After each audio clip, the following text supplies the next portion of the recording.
हूं, लेकिन फिर भी तुम हमारा कुछ नहीं कर सकते हो। तुम कामेरो कर सको और भीतर बाहर जाओ, एक शब्द के कहते ही 3200 तुरवा।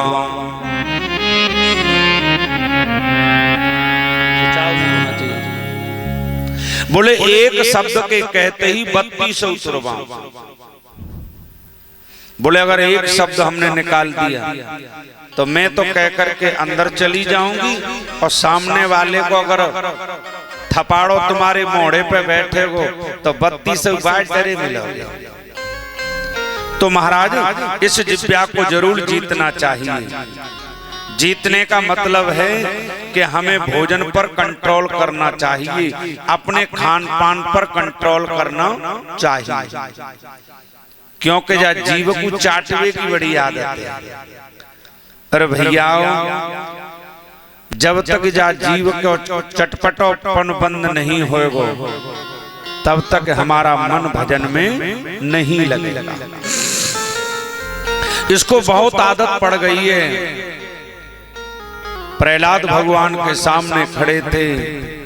प्रहलाद कहते हैं बस प्रभु आप मुझे आशीर्वाद दो कि प्रत्येक इंद्रिय को मैं आप में लगाऊं, और ये मेरी जो आंख है ना, आंख, जिस आंख को तो ऐसा महान कर दो, ऐसा महान कर दो कि इस आंख में सिवाय तुम्हारे और दूसरी कोई वस्तु ही ना समाये।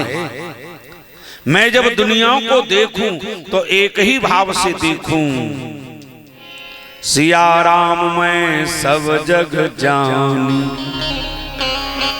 करहूं प्रणाम जोर जुग पानी।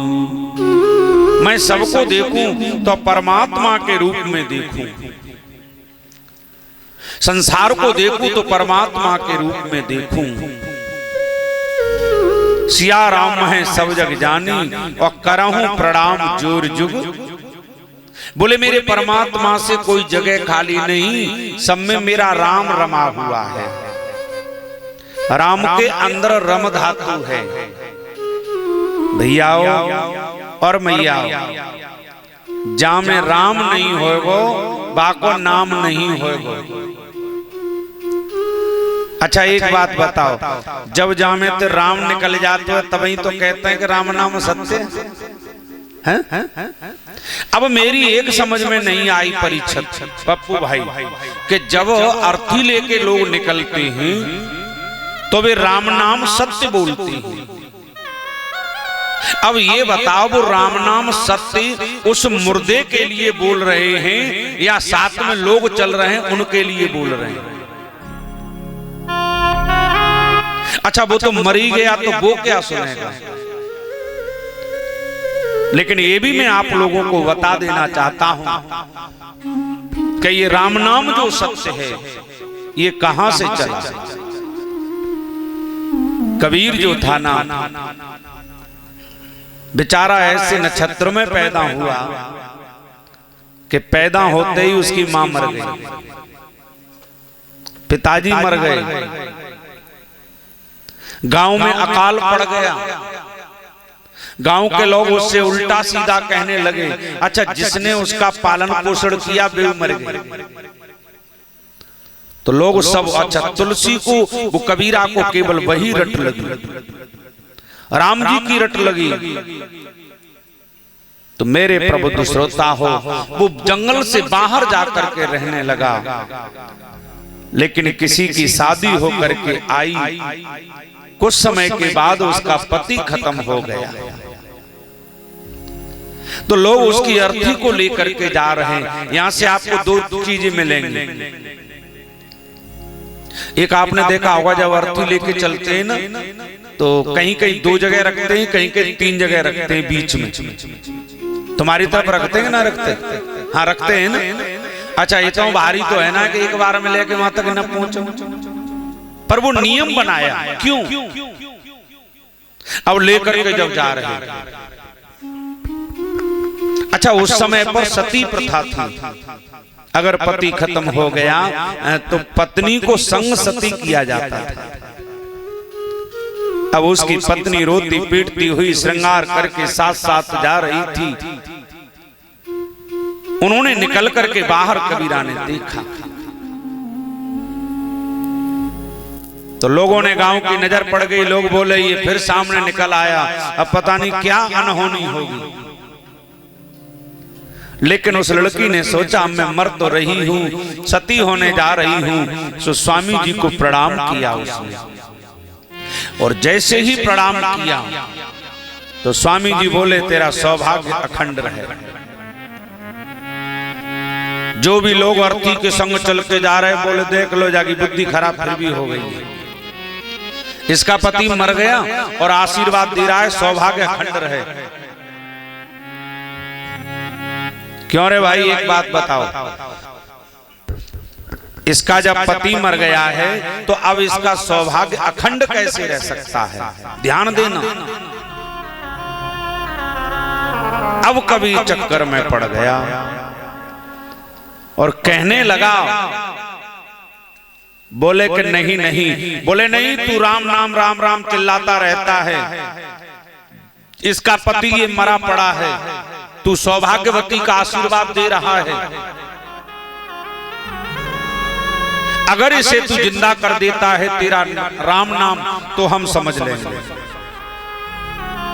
कबीर ने कहा उतारो नीचे, और जैसे ही नीचे अर्थी को उतार के रखा और उन्होंने अपने नारायण से प्रार्थना की, हे प्रभु, और राम का जब ध्यान करके बोले तेरा नाम झूठा हो जाएगा, मेरी बदनामी हो जाए, मुझे अपना डर नहीं, पर तेरा नाम बदनाम नहीं होना चाहिए, लोगों का तुझसे विश्वास हट जाएगा। और महाराज जैसे ही कबीर ने उसको उसके कफन को खींचा वैसे ही वो उठ करके खड़ा हो गया। एकदम लोग बोले भाई बिल्कुल ठीक कहा कि राम नाम सत्य है। उसी दिन से लोगों ने कहना प्रारंभ कर दिया कि राम नाम सत्य है। तो जो मुर्दा कस के जा रहा है उसके लिए नहीं बोल रहे, जो संग चल के जा रहे हैं उनको सुना रहे हैं कि देखो ये भी बहुत पैसा करता था, संसार में दौड़ लगाता था, लेकिन आज कुछ लेके नहीं जा रहा है, केवल राम नाम सत्य है। अच्छा एक बात और बताओ मैयाओ और भैयाओ, अगर कोई पुरुष मर जाता है तो उस पर पुष्प चढ़ाए जाते हैं, कहीं कहीं पैसा भी चढ़ाए जाते हैं, है ना? अच्छा फल फूल तो मान लिए, पुष्प मान लिए कि परिवार को फलता फूलता छोड़ के जा रहे हैं, लेकिन राजवीर जी छाती पर रुपए क्यों चढ़ाए जाते हैं?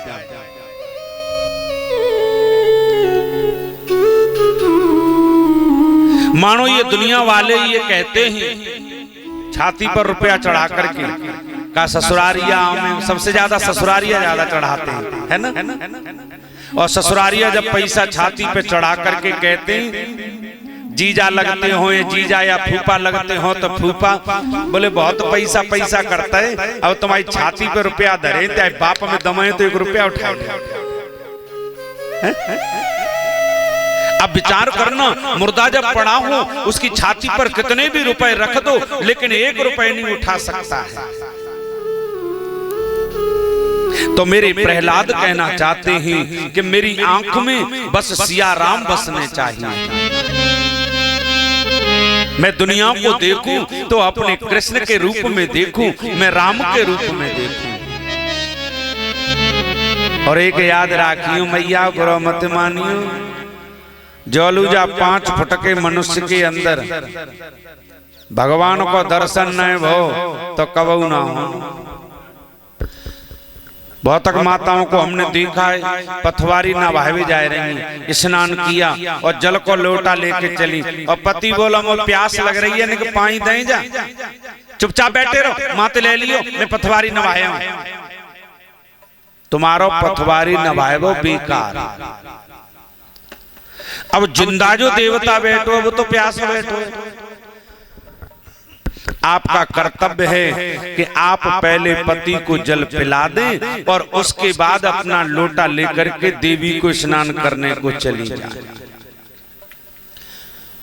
तो मेरे प्रबुद्ध श्रोता हो, सिया राम में सब जग जानी और करहूं प्रणाम जोर जुग। मेरे परमात्मा से कोई जगह खाली नहीं, सब में राम को देखो। और ऐसे क्या ही समझ में न आई हो तो गंगा देवी कल शाम को इधर घूमने को गए तो चौराहे पर एक हलवाई की दुकान है, उसके सामने से रिक्शे में चीनी की बोरी धर के जा रही थी। ध्यान देना, ट्रे में रखा था रसगुल्ला और रसगुल्ला ने जैसे ही चीनी की बोरी को देखा तो रसगुल्ला ट्रे में से बोला, बहन जी नमस्ते। बहन जी नमस्ते। चीनी ने मुड़ करके देखा, हमें कौन बोल रहा है? हाँ भाई साहब, बहन जी आपकी जिंदगी बड़ी खराब है। कहीं ट्रेन में लद के आई होगी, फिर गोदाम में पड़ी रही होगी, फिर ट्रक में लद के आई होगी और फिर गोदाम में पड़ी रही होगी। आज रिक्शे में लद के जा रही हो और देख लो अपन की जिंदगी ट्रे में रखा हो, कितना आनंद हो रहा है। तेरी जिंदगी बड़ी खराब है। अब ये बात समझ इतनी अच्छी नहीं, लेकिन चीनी ने जो उत्तर दिया वो बात समझने की। चीनी कहती है, रसगुल्ला तेरा दोष नहीं, दोष तो मेरा है। अगर तेरे अंदर मेरा रस न होता तो तेरा नाम रसगुल्ला नहीं होता, तू खाली गुल्हा होता, गुल्हा। रसगुल्ला में से रस निकाल दो तो क्या रहेगा? गुल्हा। जब तक संसार में मेरा परमात्मा न होता, हमारे तुम्हारे अंदर मेरो राम नहीं होता, तो विचार करना मेरे भाई बहन, इसका नाम शरीर नहीं होता। इसलिए सुखदेव जी कहते हैं, राजन परीक्षित, प्रहलाद ने ये सिद्ध करके दिखा दिया था कि मेरे राम से कोई जगह खाली नहीं है और खम्मे से ही भगवान को प्रकट कर दिया था। अच्छा, अपनी धारणा होनी चाहिए, अपने अंदर निष्ठा होनी चाहिए, अपने अंदर विश्वास होना चाहिए। आइए भाव के साथ भजन, फिर आगे कथा।